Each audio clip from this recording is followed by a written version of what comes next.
എംബോക്കി മര്യാദക്ക് നടന്നോളൂ.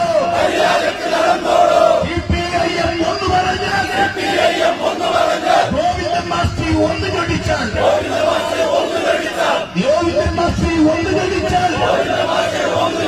കയ്യും കാലും വെട്ടിയരിഞ്ഞ് കയ്യും കാലും വെട്ടിയരിഞ്ഞ്